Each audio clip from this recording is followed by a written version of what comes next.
Om Jnanatamandasya Jnananjana Shalakaya Chakshurunmilitam Yena Tasmai Shri Gurave Namaha Shri Chaitanya Manobhishtam Sthapitam Yena Bhutale Swayam Rupa Kadamahyam Tatati Swapadantikam Vandeham Shri Guru Shri Uttapadakamalam Shri Gurun Vaishnavamscha Shri Rupam Sagrajatam Sagana Raghunathanvitam Tam Sajivam Sadvaitam Savadutam Parijana Sahitam Krishna Chaitanya Devam Shri Radha Krishna Padan Savana Lalita Shri Vishakhanvitamscha He Krishna Karuna Sindhu Dina Bandho Jagatpate Gopesha Gopika Kanta Radha Kanta Namostute Tapta Kanchana Gaurangi Radhe Vrindavaneshwari Vrishabhanu Sute Devi Pranamami Haripriye वाञ्छाकल्पतरुभ्यश्च कृपासिन्धुभ्यैव च पतितानां पावनेभ्यो वैष्णवेभ्यो नमो नमः।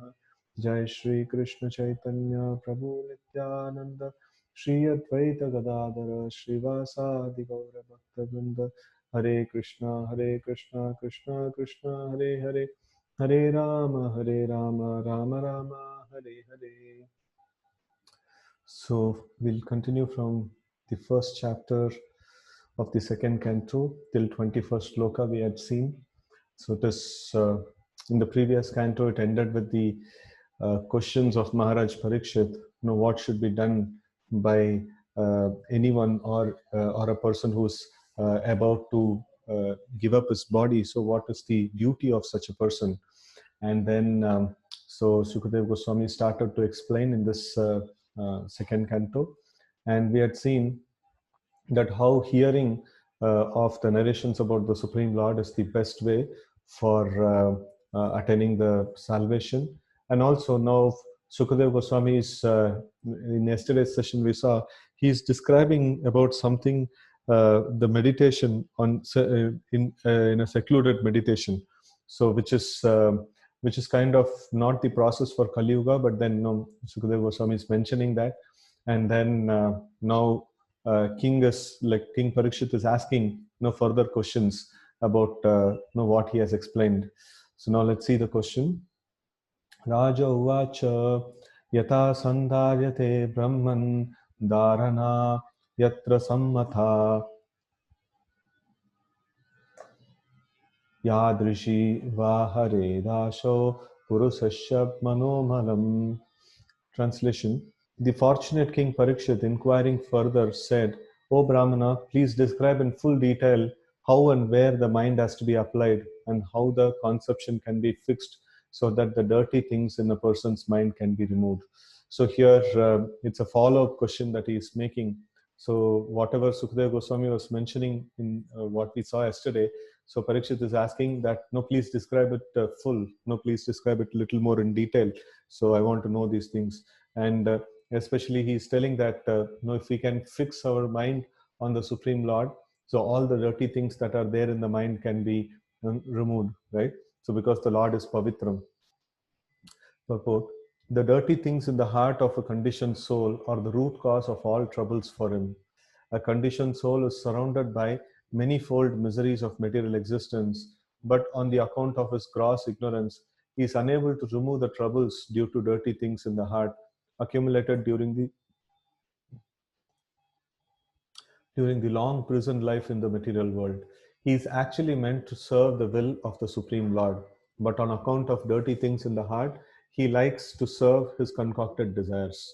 Right? So this is our original position. Our original position is to serve the Supreme Lord because we are part and parcel of the Lord.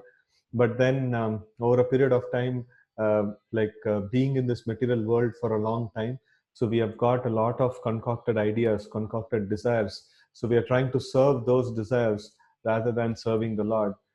So servants, we have to serve somebody or other.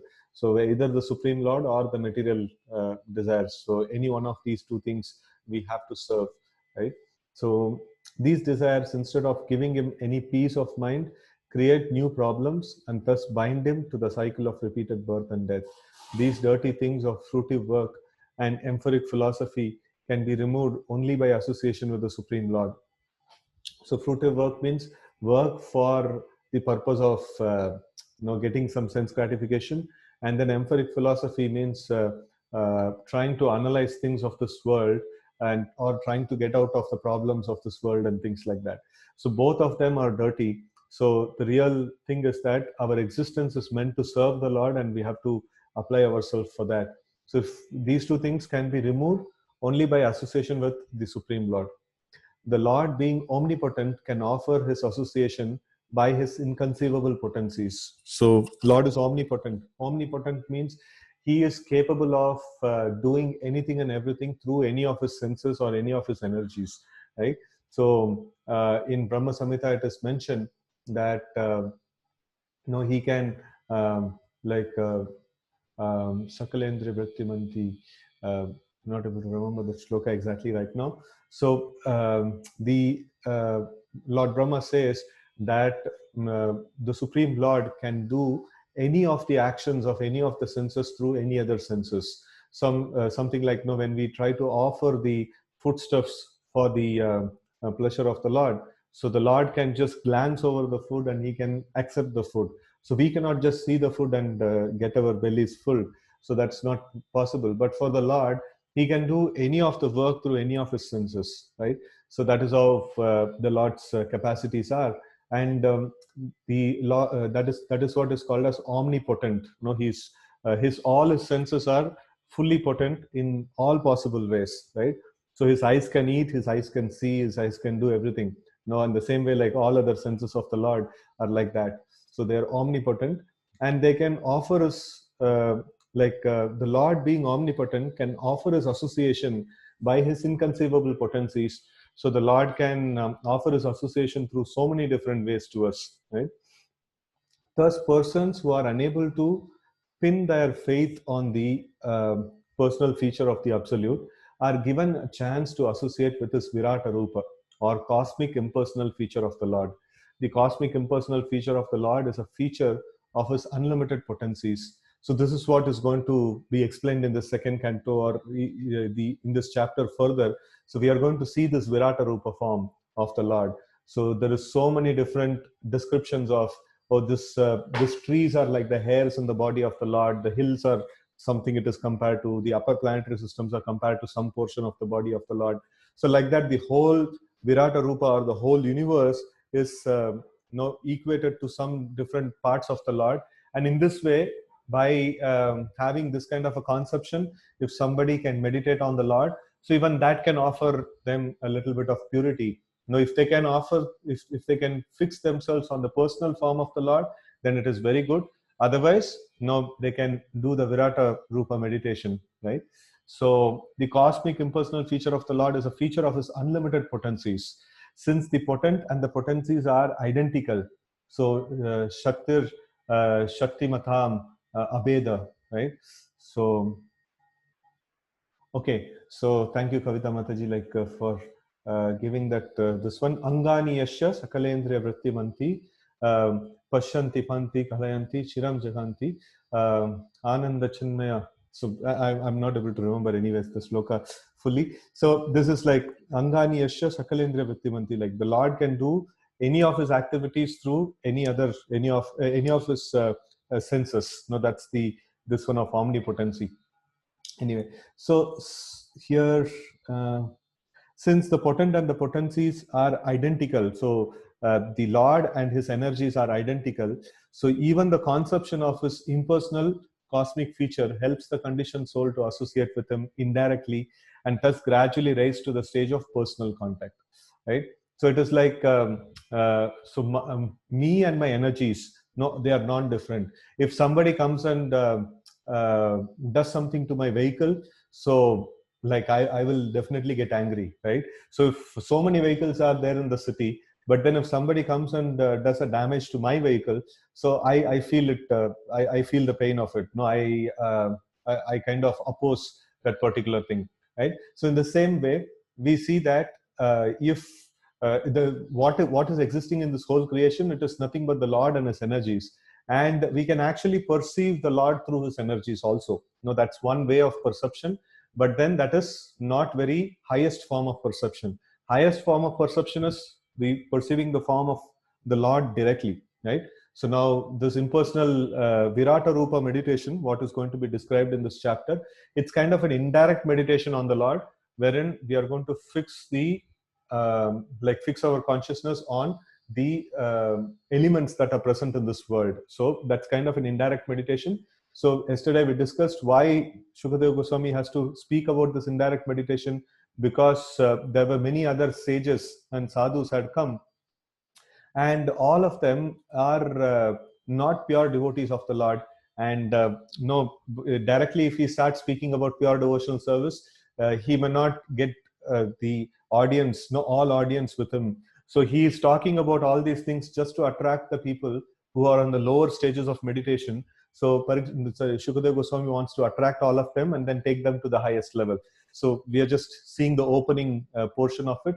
And just a disclaimer, this the Virata Rupa form of the Lord is a little difficult to understand, and also it may be a little dry in the sense of it is not going to have some stories. It's going to be technical, know how different parts of the world is there and things like that and all. So it's quite technical.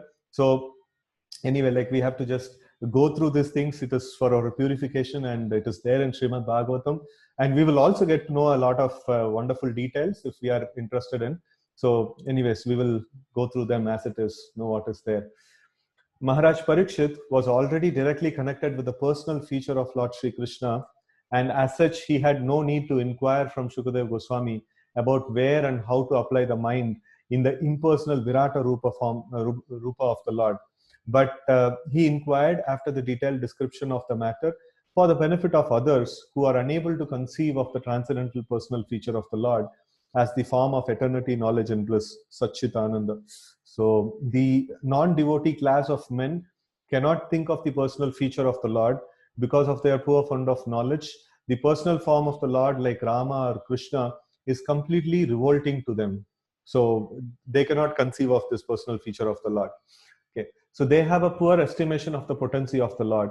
In Bhagavad Gita 9:11, it is explained by the Lord himself that people with poor fund of knowledge deride the Supreme Personality of Godhead, um, taking him to be a common man. Avajananti manushum tanumashrita. Such men are ignorant of the inconceivable potency of the Lord. By the inconceivable potency of the Lord, he can move in human society or any other society of living beings, or and yet remain the same omnipotent Lord without deviating in the slightest from his transcendental position. So, for the benefit of men who are unable to accept the Lord in his personal eternal form, Maharaj Parikshit inquired from Shukadeva Goswami how to fix the mind on him in the beginning, and Goswami replied in detail as follows. Right. So this is going to be the description of the Virata Rupa form of the Lord. So let's see this one answered by Shukadeva Goswami. Shri Shuka Uvacha Jitashano Jitasvaso Jitasango Jitendriya Stule Bhagavato Rupe Manas Sandarayedya. Shukadeva Goswami answered, one should control the sitting posture, regulate the breathing process by the yogic pranayama, and thus control the mind and senses with intelligence. Apply the mind to the gross potencies of the Lord, called the Virata Rupa. Okay. Purport. The materially absorbed mind of the conditioned soul does not allow him to transcend the limit of the bodily conception of self.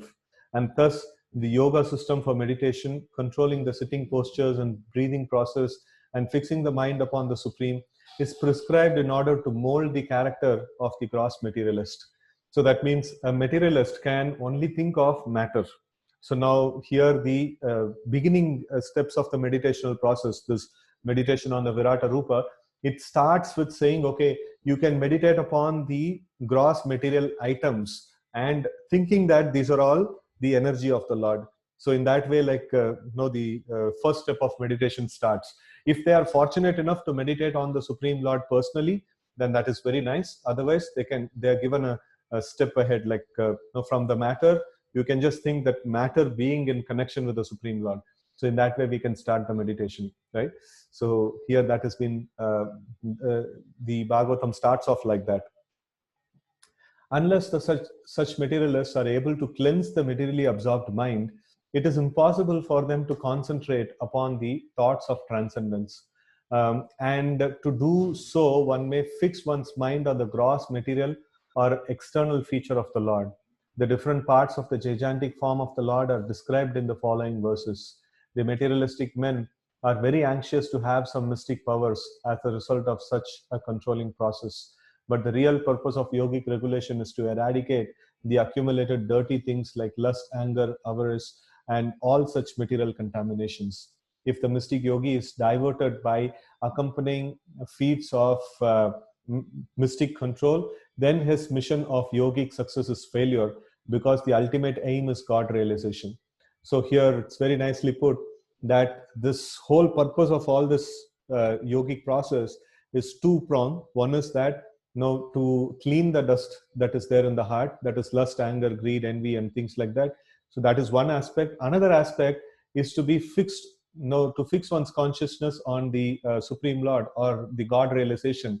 But if the yogis, if they get sidetracked by their mystic powers, the yogic process also gives them the mystic powers and things like that. If they get sidetracked into that, then they will not get the real goal. That's very important. So in all processes of God realization, so when we advance, there are so many unwanted things that comes as byproducts, like this mystic powers and many other powers that comes in. So these are all, actually speaking, it is distraction, because it can divert a person from the actual goal of fixing one's mind on the Supreme Lord, right? So here, that's what is mentioned, that these mystic powers could possibly sidetrack the practitioner from the goal. So he is therefore recommended to fix his gross materialistic mind by a different conception and thus realize the potency of the Lord. As soon as the potencies are understood by the instrumental manifestation of the transcendence, one automatically advances to the next step, and gradually a stage of full realization becomes possible for him. So here we see that step by step, at every level, like we are going to unlock many different levels of transcendence, right? So we are going to do that. So when we go in different steps, so when we do our current step perfectly, so we will be able to go to the next step. So something like, if somebody studies the LKG properly, then he'll go to the first standard. If he goes to the first standard, he studies the first standard properly, he goes to the second standard. So in the same way, here we don't need to worry about the future steps, how difficult it is and things like that. We just have to simply do our step clearly, and then we will be able to go forward to the further steps. That's something that is mentioned here. So text 24, Visheshatasya dehoyam stavishta stavishtascha sthavi yasham yate yatredam vyajyathe vishvam bhutam bhavyam bhavachasad. This gigantic manifestation of phenomenal material world as a whole is the personal body of the absolute truth, wherein the universal resultant past, present, and future of material time is experienced. So this is like, this meditation is first describing what is the object of meditation. The object of meditation is the whole material creation, that is the universal form of the Lord, and that is having the whole past, present, and future all the time. Everything, the time is also a material element, and this material world, what has been talked about, that can be experienced in these three phases. So now I am able to have an experience of this world. In the past, I had an experience of this world. In the future also, I'll have an experience of this world. So this whole creation is experienced by me in these three different phases. Wherein the universal resultant, past, present, and future of material time is experienced, right? So let's see the purport. Anything either material or spiritual is but an expansion of the energy of the Supreme Personality of Godhead. And as stated in Bhagavad Gita 13:13, the omnipotent Lord has his transcendental eyes, heads, and other bodily parts distributed everywhere. Right? So this is Arjuna's realization, and after seeing the universal form, he says that, oh, I am able to see like eyes everywhere, heads everywhere, hands everywhere, and legs everywhere. So it's like huge form, that Krishna had shown the universal form in the battlefield of Kurukshetra. And this is a description, 13:13 is a description where he was able to see the various senses of the Lord spread all over, everywhere. So that's the form that he sees. Okay, so he can see, hear, touch, or manifest himself anywhere and everywhere, for he is present everywhere as the super soul of all infinitesimal souls, although he has his particular abode in the absolute world. So he resides in his particular abode, in the Vaikuntha Loka, but then he can be present, no Goloka eva nivashati akilatma bhuto, right? So that is he can be there in his planet Goloka, or he can, at the same time, he can be present everywhere. No, that's the capacity of the Lord, and that's what exactly Lord Narsimha proved. When Hiranyakashipu was challenging whether your Lord is present over here, and he was there. It is not that the Lord has to come from somewhere and be there. He is always there in everywhere. No, yeto yeto yami tato Narsimha. So he is there every single place. No, that's the capacity of the Lord, right? So omnipotent and omnipresent. This is like Sarva Vyapi. He's called as like a person who is there everywhere, right? So the relative world is also his phenomenal representation, because it is nothing but an expansion of his transcendental energy. So this world is nothing but an expansion of his transcendental energy that we see Krishna explains in 7.4, Bhumi Rapo Anala Vayo Kammano Buddhi Revacha Ahankara Mitiyame Binna Prakriti Rashtada. So he says that how this world, this manifest world, is nothing but his energy, right? Although he is in his abode, his energy is distributed everywhere, just as the sun is localized as well as expanded everywhere, since the rays of the sun, being non-different from the sun, are accepted as the expansion of the sun disk. So it's a very nice example. So we see through our windows, the sun rays come. So when the sun rays come into our home, we say, okay, sun has come, right? So it's not that literally the sun has come into the home. So it's only the sun rays that has come. But the sun rays and the sun, we treat it non-different. If the sun rays come, the purpose of the sun is fulfilled. So then we say that, okay, the sun has come, right? So in that way, the sun rays and the sun are non-different in their in their purpose. For us, like the purpose is like to have some light. That's what is it? That's fulfilled even by the sun rays. So for us, both sun and the sun rays are the same, right? So for our experience. In the Vishnu Purana 122.52, it is said that as fire expands its rays and heat from one place, similarly the Supreme Spirit, the personality of Godhead, expands himself by his manifold energies everywhere and anywhere.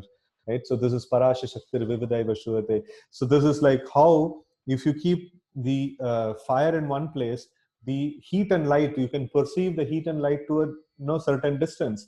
In the same way, though the Lord is present in his own abode, his energies are spread all around, and then you can feel you can feel the fire by its heat and light. In the same way, you can feel the Lord by his energies everywhere.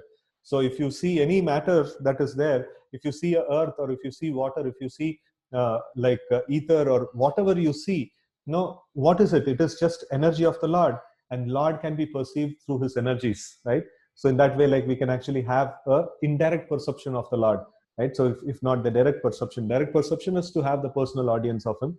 But then, here we can have the indirect perception of the Lord through perceiving the things of this world, right? So the phenomenal manifestation of the gigantic universe is only part of Virata body. Less intelligent men cannot conceive of the transcendental, all spiritual form of the Lord, but they are astounded by his different energies, just as the aborigines are struck with wonder by the manifestation of lightning, a gigantic mountain, or a hugely expanded banyan tree, right? So when they see all these things, an aborigine, you see, oh, no, this is a great thing. Sometimes they start worshipping a gigantic tree because they think that is something like really wonderful, and this must be something God, like that. So the aborigines praise the strength of the tiger and the elephant because of their superior energy and strength, right? So the asuras cannot recognize the existence of Lord, although there are vivid descriptions of the Lord in the revealed scriptures. Although the Lord incarnates as and exhibits his uncommon strength and energy, and although he is accepted as the Supreme Personality of Godhead by learned scholars and saints like Vyasa, Narada, Sita, Devala in the past, and by Arjuna in Bhagavad Gita, as also by the acharyas like Shankara, Ramanuja, Madhva, and Lord Sri Chaitanya Mahaprabhu in the modern age. The Asuras do not accept any evidential proof from the revealed scriptures, nor do they recognize the authority of great acharyas. They want to see with their own eyes at once. So here we see this one nice thing about Ravana. When Ravana was what is that? He wanted to he kidnapped Mother Sita, and then he's trying to now he's got the information that Lord Ram is going to come at any time, and then he's going to wage war against him. And then he is somewhat afraid. So one thing is, like, for humans, like, he will never get afraid because he's such a great, powerful personality. He could terrorize anybody. He's super powerful actually. And humans are all like his breakfast, lunch, and dinner. So he would never afraid about any humans. But here, Lord Ram is a little difficult person. Why? Because there are some instances that have happened. So one is, Lord Ram has killed Vali. Vali gave a very, very tough match to Ravana, and Ravana and Vali later became friends because Ravana could not able to defeat Vali. So that is one thing. So he has killed an opponent of Ravana who was completely formidable for Ravana to win over. And then when he went to the Patala Loka and then Sutala Loka, and then he wanted to meet Bali, King Bali, and then he went there for some advice or something like that. And then King Bali also told, you see, like, Lord Ram is not an ordinary person, so don't mess up with him. So it'll be a difficult task for you. So then he actually takes him to a place where he sees a huge mountain of gold. And then Bali says that, no, can you shake this gold mountain? And then the Ravana tries, and then he's not able to. And then he says, this is nothing but the kundala, the earring of Narsinghadev, right? So who killed your forefather, Hiranyakashipu? So now the age has changed. The Narsinghdev's pastime, Hiranyakashipu was there in Satya Yuga, and then Ravana was there in the Treta Yuga. Already their bodily sizes and everything has got diminished quite a lot. And for Ravana to even move that kundala of Narsinghadev, Hiranyakashipu. Actually, it is kundala of Hiranyakashipu. So he was not even able to move that. And Bali told, see, such is your forefather, such is the power of your forefather, Hiranyakashipu. And the Supreme Lord, Vishnu, has effortlessly killed him. And this Lord Ram who's coming, he is none other than that same Narsinghadev. So you will not be able to face him, right? So there is so much of evidence. This demon is getting so much of evidence, but still he will not recognize. He will say, okay, fine. Now he looks like a small, ordinary human being. No, I'm going to fight with him. I'm going to win over him. So at times he gets some fear in the heart, but then after that he says, no, I'll be able to manage it, right? So that's the problem with the demons. How much ever scriptures they read, how much ever good advice they get, so they are oriented demoniacally, and it's very, very difficult for them to change. It's very, very difficult for them to change. So therefore, they can see the gigantic body of the Lord as Virata.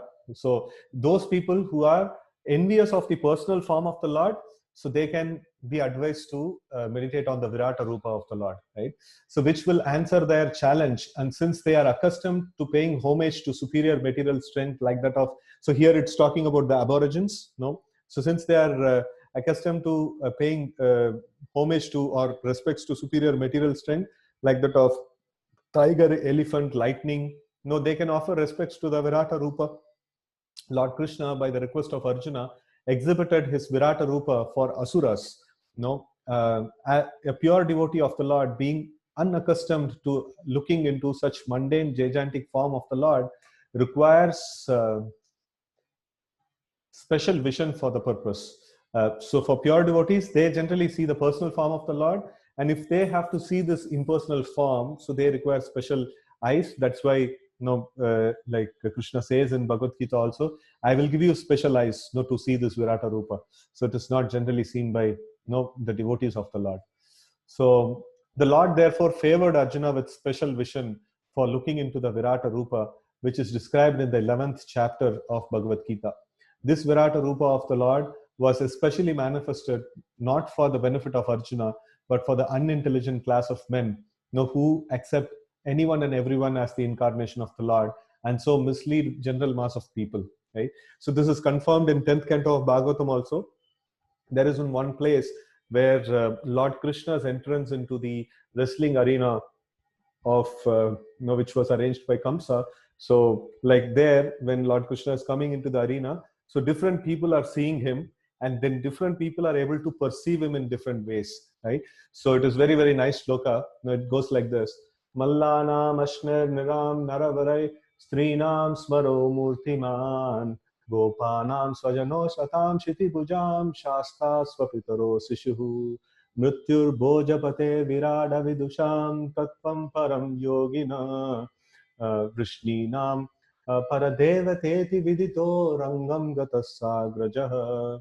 So here it says that Mallana Mashner. So for the wrestlers who were there, like they were seeing Krishna like thunderbolt. They were seeing Krishna like the most powerful entity in the whole creation. And he was just a small boy. Like he now how can a small boy, and if you see the this picture of Krishna fighting with the wrestlers in the um, uh, just a minute. So fighting with the wrestlers in the this one, so Krishna and Balaram looks like very small people, and then the wrestlers are like huge, like mountain. They are well built kind of thing. But then these wrestlers, when they saw Krishna, they were getting this feeling that these are the most powerful people, right? And then Mallana Mashner Brinam Naravarai, for the common men, they were looking like the best of the human beings. And then Strinam Smaro Murtiman, for women, he was looking like the Kamadev himself. And then Srinam Smaro Murtivan, then like Gopanam Swajana. So for Gopas, he was like, our own हमारा गांव का लड़का है, like ऐसा स्वजन, Gopanam Swajana. And then Virad Avidusham, so Shastra. So like the kings, like Dushta Rajas, like the kings who were there, who were all miscreants, they were seeing Krishna and they were looking like, oh, he is Shastra. He is the person who is going to rule over us, or he's the person who is going to correct us or put us in our place, like that. And then like Swapitaro Sishuhu, so like for his own parents, he was looking like their child. And then Mrityur Bhojapater, so for King Kamsa, he was like death personified. Mrityur Bhojapater, Virad Avidusham. So this particular topic comes, Virad Avidusham. So for the unintelligent people, he was looking like the Virata Rupa.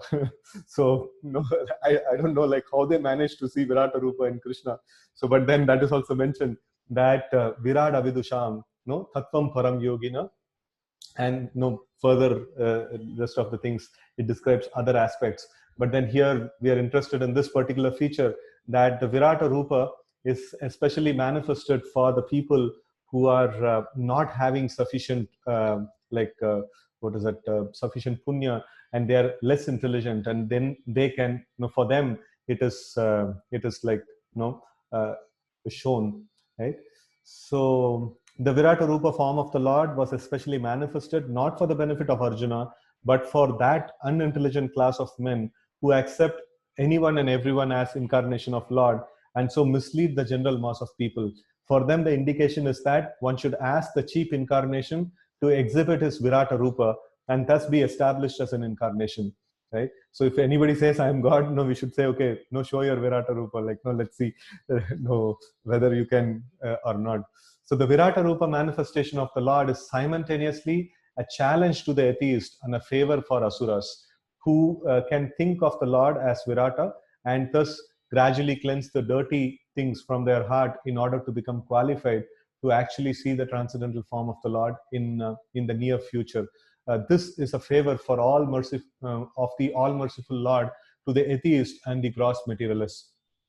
Right? So this is something that we can see, the two-prong this one comes. One is challenge for the atheist who claim that I am God.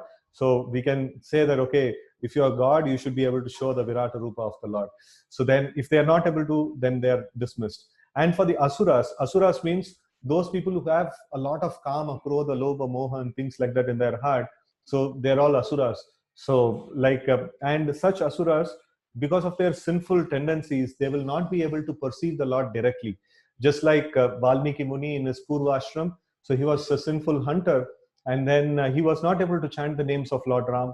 So because of the sin and because of the dirt that is accumulated in the heart, too much of dirt that is accumulated, so a person cannot perceive the actual form of the Lord.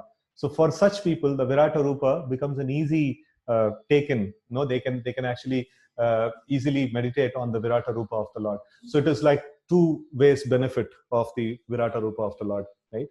So text 25.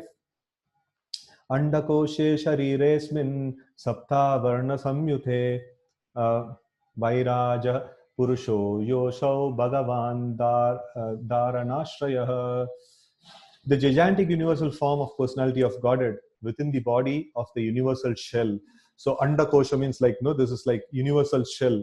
So like Brahma Anda, it's like the whole universe is in the form of an egg. It's like it's in the form of that's why it is called as a Brahma Anda or Anda Kosha, like that. These words are used. So the gigantic universal form of the personality of Godhead within the body of the universal shell. So that's this 14 planetary system is described as the universal form of the Lord. And where is this 14 planetary system is situated? Within the universal shell, within the Anda Kosha, right? So within, which is covered by sevenfold material elements, is the subject for the Virata conception. So this, it is explained, how this is actually there is, it's just like an egg. If you see the egg, there is first a thin layer is there, and then there is a white layer is there, then there is a yellow layer is there, then there is inside form is there, inside piece is there. In the same way, there are 7 different coverings that are there in the material world. So what are these coverings? This earth, water, fire, air, ether. So that is the coverings of the material world also. And we will see their respective dimensions and things like that as we progress. So, but then this is a hard shell. Within a very, very thick hard shell, there is a little bit of space that is there, and that is this whole universal space. And within the space, there is 14 planetary systems that exist. Okay. Purport.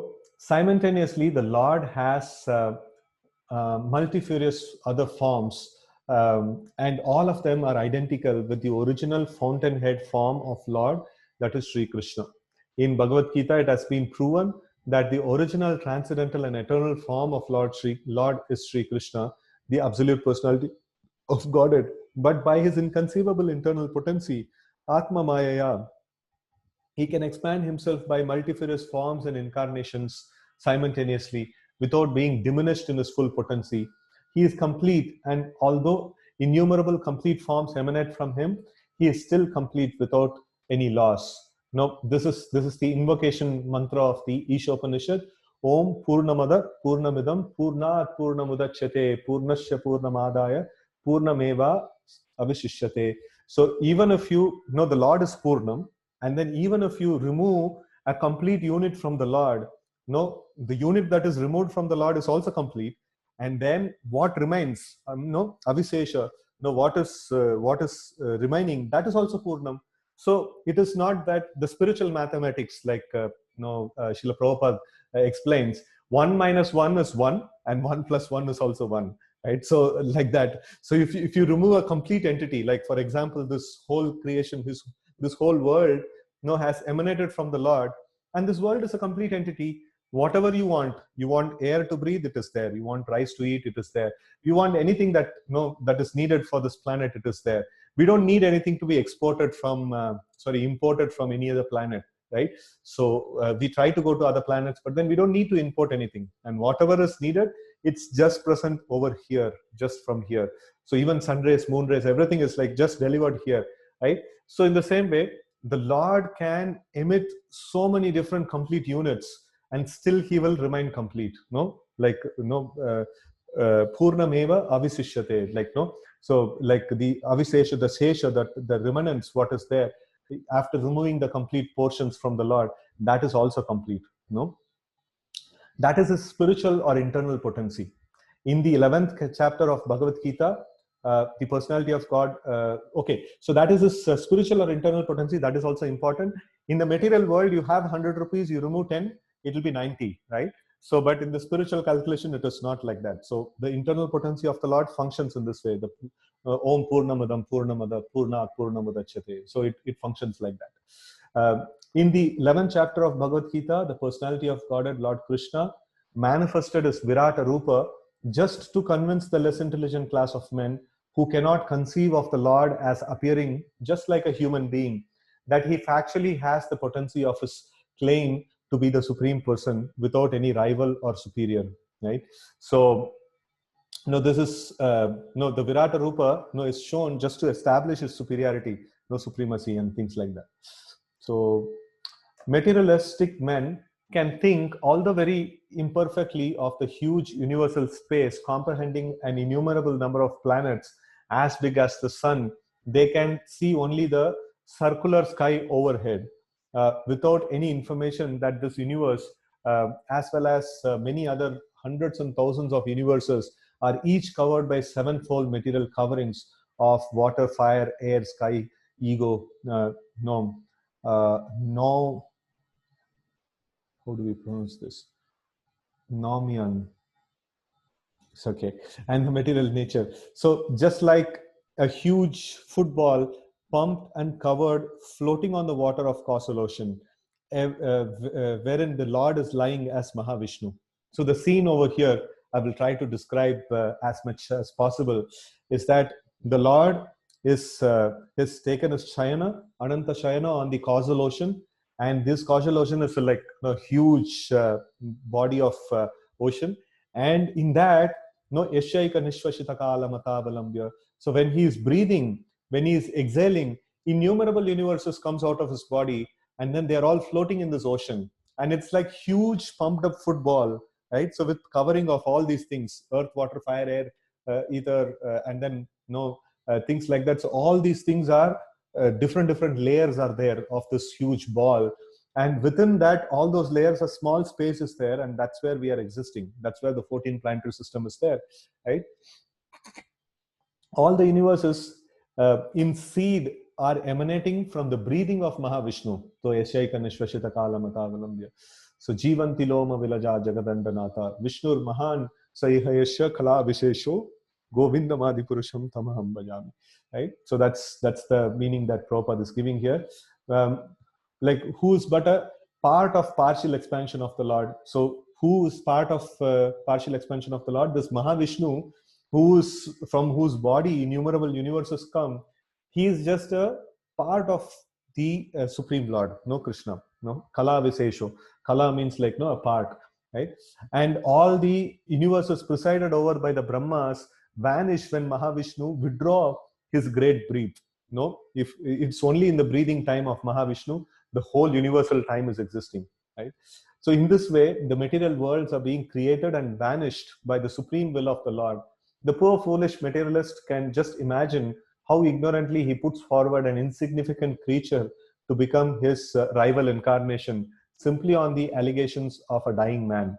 The Virata Rupa was particularly exhibited by the Lord just to give lessons to such foolish men, so that one can accept a person as the incarnation of Godhead only if such a person is able to exhibit such a Virata Rupa as Lord Krishna did. The materialistic person may concentrate his mind upon the Virata or gigantic form of the Lord in his own interest, as recommended by Shukadeva Goswami, but he must be on his guard not to be misled by pretenders who claim to be the identical person as Lord Krishna, but are not able to act like him or exhibit the Virata Rupa, comprehending the whole of the universe. Right? So Virata Rupa means that contains every single aspect of this whole universal creation. Right? So, okay. Patalam etashahi padamulam patanti prashni prapade rasatalam mahatalam vishvashujota gulpahau talatalam vai purushasya jange. So this is like different parts of the body, is described based on the different planetary systems. Persons who have realized it have studied the planets known as Patala constitute the bottom of the feet of the universal Lord, and the heels and the toes are Rasatala planets. The ankles are the Mahatala planets, and his shank constitute the Talatala. Shank means, I think, Janga, that is mentioned. So this means a person's leg, especially the part from the knee to the ankle. This is called the Janga. So that is the Talatala planets, right? Purport. Outside the bodily existence of the Supreme Personality of Godhead, the manifested cosmic existence has no reality. Everything and anything of the manifested world rests on Him, as confirmed in Bhagavad Gita 9:4. But that does not imply that everything and anything in the vision of materialist is Supreme Personality. The means everything is creation of the Lord, everything is part and parcel of the Lord. But then I cannot say this is the Lord, right? So now, for example, I have a water bottle in front of me. So this water bottle is an energy of the Lord, definitely. So, but then I cannot say this water bottle as the Lord itself. No, that is not correct. So that's the thing that is mentioned here. The conception of the universal form of the Lord gives a chance to the materialist to think of the Supreme Lord. No, but the materialist must know for certain that his visualization of the world in a spirit of lording it over is not God realization. So if I see the world as, okay, this is a material that is existing for my enjoyment, so then that is not God realization.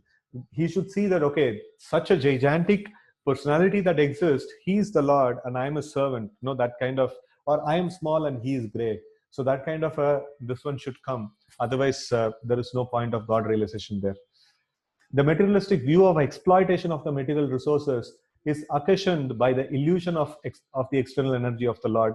And as such, if anyone wants to realize the supreme truth by conceiving of the universal form of the Lord, he must cultivate the service attitude, right? So if I want to exploit this world, then no, I forget it. Like, no, I'm far away from the devotion. So devotion means service. No, devotion means to understand I am small and the Lord is great, and I have to render service to Him, right? So that's a very important thing. So now if I see the material world and then I see that, okay, here is an opportunity to exploit something, here is an opportunity to enjoy something, oh, then we are far away from devotion. No, we are not there. So unless the service attitude is revived, the conception of Virata realization will have very little effect on the seer. The transcendental Lord, in any conception of his form, is never part of material creation. He keeps his identity as Supreme Spirit in all circumstances and is never affected by the three material qualities. For everything material is contaminated. The Lord always exists by his internal energy. Sambhavami Atma Maya. So he is always existing in his internal energy. So the material means what? Material means, oh, this thing is there for my enjoyment. That is material. And if I see what is spiritual, I'm able to see an object and see that, oh, this is energy of Krishna and it should be used in Krishna's service. So then it is spiritual, right? So if I see something and I think, oh, this is a nice entity and it can be of some use for me. So then it is material, right? So the universe is divided into 14 planetary systems, 7 planetary systems called Bhur, Bhuvar, Swar, Mahar, Jana, Tapa, and Satya are upward planetary systems, one above the other. So Bhu, Bhuvar, Swarga, so Bhuloka, Bhuvar Loka, Swarga Loka, Mahar Loka, Jana Loka, Tapa Loka, and Satya Loka, right? So these are all the upper planetary systems. And there are 7 planetary systems downward known as Atala, Vitala, Sutala, Talatala, Mahatala, Rasatala, and Patala. So these are the lower planetary systems, gradually one below another. In this verse, the description begins from the bottom because it is in the line of devotion that the Lord's bodily description should begin from his feet. Shukadeva Goswami is a recognized devotee of the Lord and he is exactly correct in the description. So when we describe a great personality, or meditate on a great personality, it should be meditated from the lotus feet onwards, upwards, right? So Dvejanunis Sutalam Vishwamurter Urudvayam Vitalam Chatalam Cha Mahitalam Jaganam Mahipate Nabasthalam Nabisharo Grananti. The knees of the universal form are the planetary systems known as Sutala, and the two thighs are the Vitala Vitala and Atala planetary systems. The hips are Mahitala, and the outer space is depression of his navel. Right?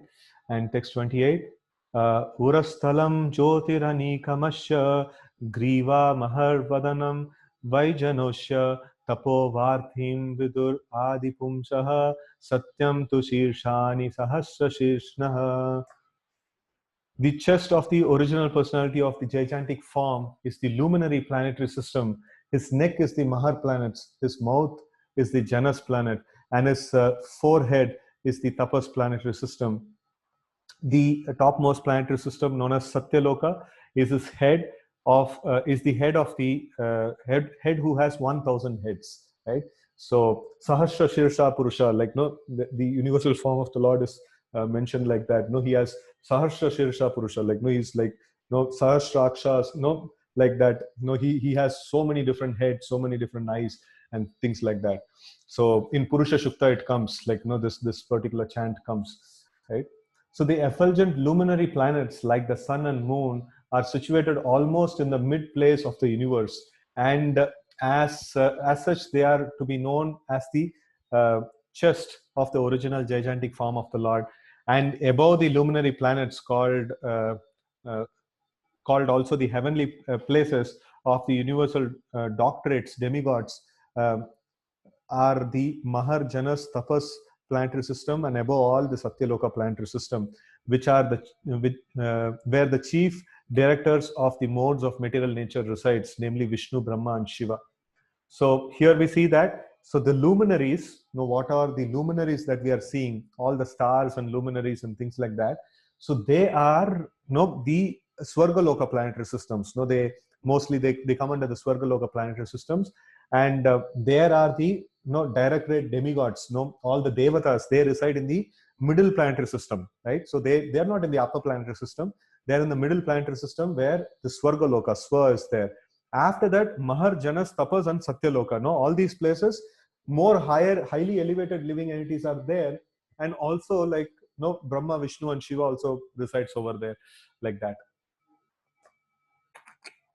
So this Vishnu is known as Shirodakshaya Vishnu. So that's the pole star. So this Shirodakshaya Vishnu resides in the pole star, Dhruva Nakshatra. And he acts as the super soul in every living being. There are innumerable universes floating on the causal ocean, and in each of them, the representation of the Virata form of the Lord is there, along with innumerable suns, moons, heavenly demigods, Brahmas, Vishnus, and Shivas. All of them situated in one part of the inconceivable potency of Lord Krishna, as stated in Bhagavad Gita 10:42. Yad yad vibhutimat sattvam srimat urjamam evava tat tat okay, anyways, I'm not remembering the whole sloka. So he says that mama tejom sambhava, like no, it finishes like that. So it is all these wonderful things of in each and every universe. There is many planetary systems are there. In each universe there is a Brahma, Vishnu, and Shiva. They expand and they be there in these different places. So Lord Vishnu and Shiva, they are the same personality. They expand in every single universe. But then the Brahma is a living entity who gets the position of the Brahma, right, in each of the universes. So in this way, like the innumerable universes are there. Forget about planetary systems. Forget about planets in each of the planetary systems. It's innumerable universes are there. That's really very great over there. Okay, Indra Dayo Bahava Ahur Ushrah Karno Dishas Shrotum Amushya Sabdah Nashatya Dashrau Paramashya Nashe Grano Shagando Mukamagniriddah. His arms are the demigods headed by Indra. The 10 directional sides are his ears, and physical sound is his sense of hearing. His nostrils are the two Ashwini Kumaras, and material fragrance is his sense of smell. His mouth is the blazing fire. Purport. The description of the gigantic form of the personality of Godhead made in 11th chapter of Bhagavad Gita is further explained in the Srimad Bhagavatam. The description in the Bhagavad Gita 11:30 runs as follows. O Vishnu, I see you are devouring all people in your blazing mouth and covering all the universe by your immeasurable rays, scorching the worlds. You are manifest. So this is what is from Bhagavad Gita. It is there. So in Srimad Bhagavatam also we see that the mouth is represented by the fire, and even in Bhagavad Gita is also the same thing. In that way, Srimad Bhagavatam is the postgraduate study for the student of Bhagavad Gita. Both of them are the signs of Krishna, the absolute truth, and so they are independent. The conception of the Virata Purusha or gigantic form of Supreme Lord is said to include all the dominating demigods as well as the dominated living beings. Even the minutest part of a living being is controlled by the empowered energy of the Lord. So that means, the famous saying that even a blade of grass doesn't move without the sanction of the Lord. So it's something like that. The Lord has absolute control of the whole creation. Nothing is going outside his capacity, right? So sometimes you see like this pandemic and all, okay, so there is community spread happens, then it's uncontrollable. Yeah, for us it is uncontrollable, but for Lord, everything is perfectly under his control, and everything what he desires and what he wills, only that will get executed and nothing else, right? Since the demigods are included in the gigantic form of the Lord, worship of the Lord, whether in the gigantic material conception or in his eternal transcendental form as Lord Sri Krishna, also appeases the demigods and all other parts and parcels, as much as watering the root of a tree distributes to all the tree's other parts. So this is a very nice point. So sometimes when people take up to Krishna consciousness, they say, oh, we were worshipping some demigods like before. So if we stop the worship, will the Devata be angry at us and things like that? No, like Krishna is all encompassing. No, Krishna is all encompassing, and all the Devatas are present in his body. So like, so when all the Devatas are present, so if you worship the Supreme Lord, so then the worship of all the Devatas are performed. On the contrary, there are 33 crore different Devatas are there. So now if you worship only 4 or 5 of them, like, no, what about the worship of other Devatas? No, crores are left, no, still. So we cannot possibly put all the 33 crore photographs in our home. That is not possible also, right? So intelligent people, they take up to worship of Lord Sri Krishna. So through that way, we can worship all the Devatas. So Prabhupada gives a nice example, like watering the root that is mentioned. Yatha taror mula niseshanena tripyanti yat skanda bhujopashaka pranopaharat yatendriyenam tathaiva sarvarhanam achyutejya.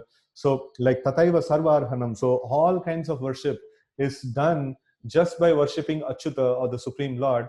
So how is it? Yatha taror mula, like watering the root, like supplies the nourishment for whole the tree. In the same way, worshipping Krishna is equivalent to worshipping all the Devatas put together, right? Consequently, for a materialist also, worship of universal gigantic form of the Lord leads one to the right path. One need not risk being misled by approaching many demigods for fulfillment of different desires. The real entity is the Lord himself, and all others are imaginary, for everything is included in him only, right? So we don't need to worship each and every devata separately. We can just worship Krishna. So Dhyayurakshini Chakshur Abhut Patanga Pakshmani Vishnor Ahani Ubecha Tadbhru Vijrambam Parameshthi Dishnyam Aposyathalo Rasa Eva Jitva. The sphere of the outer space constitute his eye pits, and the eyeballs is the sun as the power of seeing, and the eyeball is the sun as the power of seeing. His eyelids are both the day and night. And in the movements of his eyebrows, Brahma and similar supreme personalities reside. His palate is the director of water, Varuna, and the juice or essence of everything is his tongue. Purport. To common sense, the description in this verse appears to be somewhat contradictory, because sometimes the sun has been described as the eyeball and sometimes as the outer space sphere. But there is no room for common sense in the injunction of the Shastras. We must accept the descriptions of Shastras and concentrate more on the form of the Virata Rupa than on common sense. Common sense is always imperfect, whereas the description in the Shastra is always perfect and complete. If there is any incongruity, it is due to our imperfection and not the Shastra. That is the method of approaching Vedic wisdom.